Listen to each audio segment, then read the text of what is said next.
This is Mixtape Talks, and I'm your host, Nikki B, putting positive news right at your fingertips. Hey everyone, welcome to this episode of Mixtape Talks. My name is Nikki B, and I have a special guest in the studio today with me. Go ahead and introduce yourself. Hello everybody, my name is Chelsea Luger. And where are you from? How old are you? I am from Standing Rock Reservation. I'm from Fort Yates. I'm 35 years old. I have 5 kids. I live in Mandan, just over the bridge, over the water there. Yeah. Nice. 5 kids? Come on. You do not look old enough to have 5 kids. You look so good. Yeah, thank you. Wow. Thank you. That's Yeah, awesome. They're a handful. How old are they? My oldest is 13. Wow. He's a boy. The next one is 12.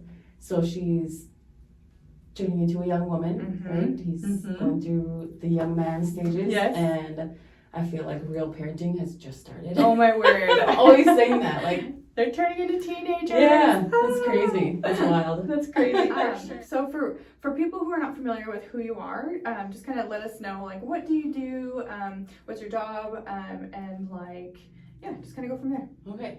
So, I work for a treatment center here in Bismarck. I am a case manager there. I started out as a recovery coach. It was about March of last year I started there, and 6 months in I got promoted to case manager. So that's what I do. I love it. I love that job. I love serving people. I love helping people who were once in a place like I was, right? And Sure. So yeah, I work there. I go to I like to run. Oh yeah, you do. Oh gosh. Okay, seriously. Yeah. That's inspiring. Yeah, I just did my first half marathon on June 5th, a week ago. That's awesome. Good for More than a you. week ago now. Yeah, it was tough. The most I had ever run a half marathon, FYI, in case you don't know, is 13 miles. The most I ever ran was 11 before that, and that was like months ago. Oh my word. And so during the middle of the run, I think it was like 9 or 10 miles in, and it started pouring. And so my shoes were getting full with water, God. and I was getting so pissed because that's where it started getting hard. Yeah. Getting really difficult. Yeah. Oh my gosh. I was actually celebrating 3 years of sobriety that day. Man, that's and awesome. So that's kind of what was pushing me. Good for you. To keep Oh, I got going. goosebumps. Yeah, That's cool. it was I did a lot better than I expected to do, so. I love that, and I love your story. It's so inspiring. So, you don't have to like dive into all the details or anything, but just kind of give us a quick little background on like a little bit of your recovery story. Okay, so how do I shorten this up, right? Seriously. So I started drinking after high school. I was dabbling in drugs in middle school.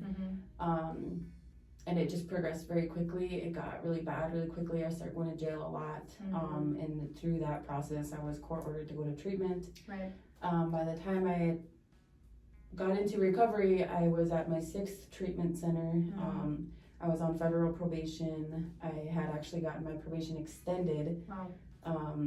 I was like 3 or 4 months away from being done with it, and I screwed up. And so they extended it because they love me so much. But I was kind of court ordered actually, like, to live in this sober living home. Sure. And so I stayed there for a year. That was one of my the conditions of my probation was to live in this sober living house for a year. And that's kind of what really helped me gain a lot of things back. I learned how to budget. I learned how to work, to have some good work ethic, you know. I just learned a lot. I learned how to take care of myself. I just learned a lot in going through that. And so I got out of probation a month after I moved out of sober living, which was in 2020. So I had been on probation, some form of probation, whether it was supervised, unsupervised, tribal, state, federal. I had been on probation since I was 19. When I got off probation, I was 33 or 34. So it was like 14 or 15 years of straight probation. Wow. You know? Yeah. And so after I got out of that sober living, I worked at Subway for a really long time. I was the There's manager. a lot of people I've heard have Yeah. worked at Subway It's from the kind of- sober houses. It's kind of cool. Because it's right down the road, pretty much. It's very close walking distance. Mhm. I worked there for the first almost 2 years of my sobriety, and Nice. I learned a lot there too. Being Oh, a yeah. manager is not easy, right? It's I swear I was never gonna do that again. But it taught me a lot. That's it taught so me cool. a lot about being a leader and being an example and just a lot of things that I learned through that I job. love that. So, yeah. So, what are you walking through like in your life, like now, whether it's like emotionally, spiritually, career-wise, like physically, like what are some major things that are kind of impacting your life right now, and how are you breaking through that stuff? Okay. Good question. A lot of things kind of come to mind. Like I said earlier, with my kids, I love my kids, right, dearly, and I trying to parent and guide my teenage kids is a challenge. That I never knew. I never expected it, to be so difficult.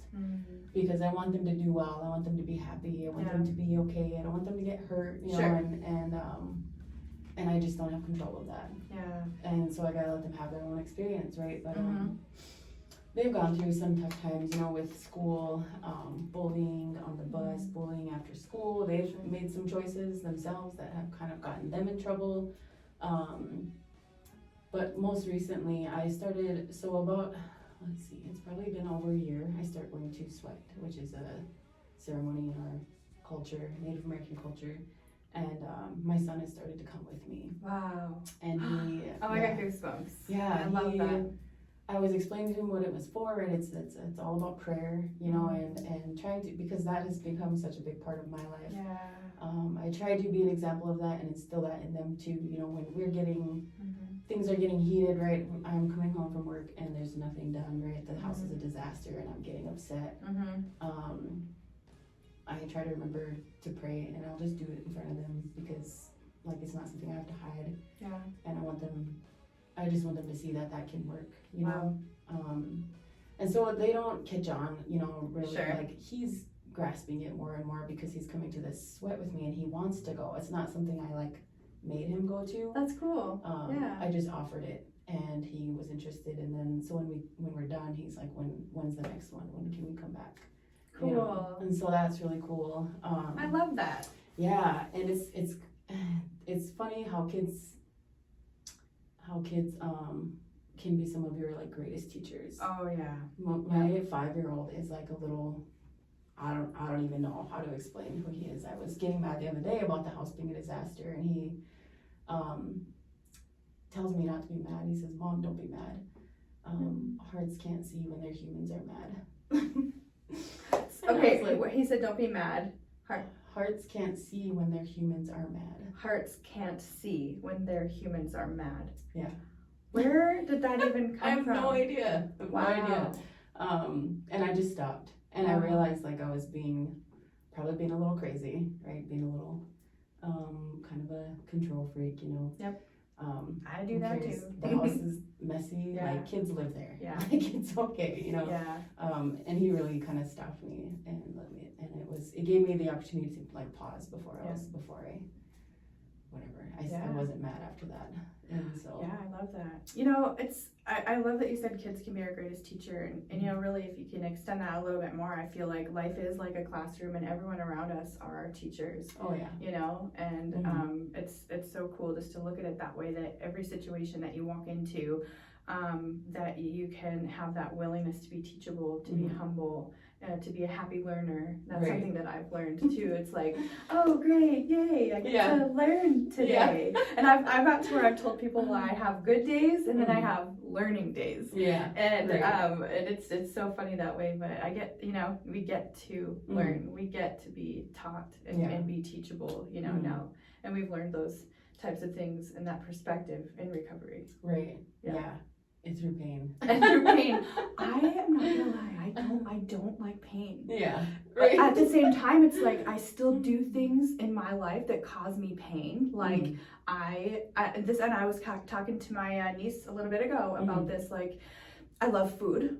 We all love food, but I think like we can use food as a coping mechanism. And because a lot of times, like, well, I'm 41 years old and I am from the South, and like we didn't grow up with like you're gluten intolerant or you're dairy intolerant, or you can't eat that because it causes you heartburn or bloating, or you're gonna get too fat. Man, we grew up on fried chicken and gravy. And but like now that I'm an adult, it is my responsibility, right, to take action in order to fuel my body. And so that was one of my big issues too lately, is just like, man, I love food. Like I just so I'm learning that I get to learn how to fuel my body in a healthy way, but also practicing self-discipline along the way. Don't be scared. Like, and I get this FOMO, like fear of missing out. Well, am I ever gonna have a burger again? Am I ever gonna have French fries again? But I think it's like, you got to think of it as like, okay, well, how can I pivot and maybe learn how to make healthy French fries, or have a healthy starch, or just like healthy carbs, that they're not going to make you bloat and feel sick, Sounds boring, right? I know. And just lay in my bed and eat a burger and watch Netflix. Yeah. That's just how I feel some days. I'm like, I don't want to do this. But, right. But yeah, so I'm in that process too of just like learning new habits, It's a good place to, it is a good place to be though, to be able to think of when you're going through something painful and like, well, what is this trying to teach me? What am I supposed to learn here? Because those are some of my greatest teachers is pain. Yeah, seriously.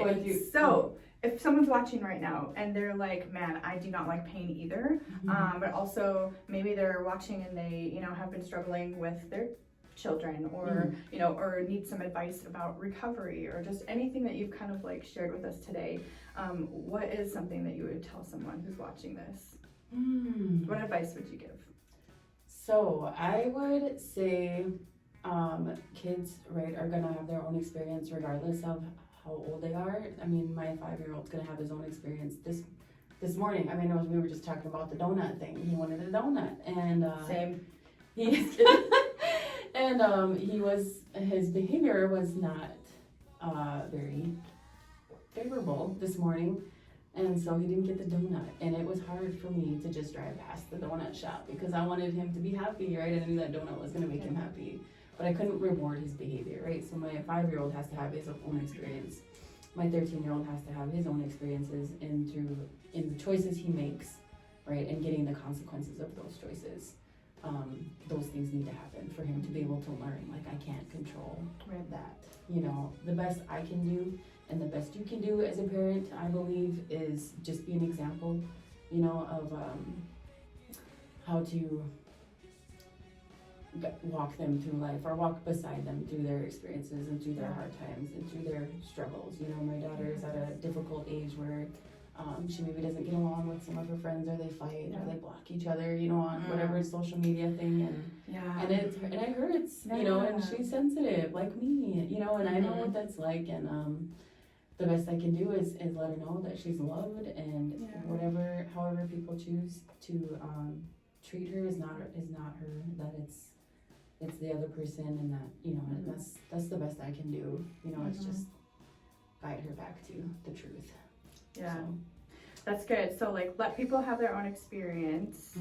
And then what else did you say about your daughter?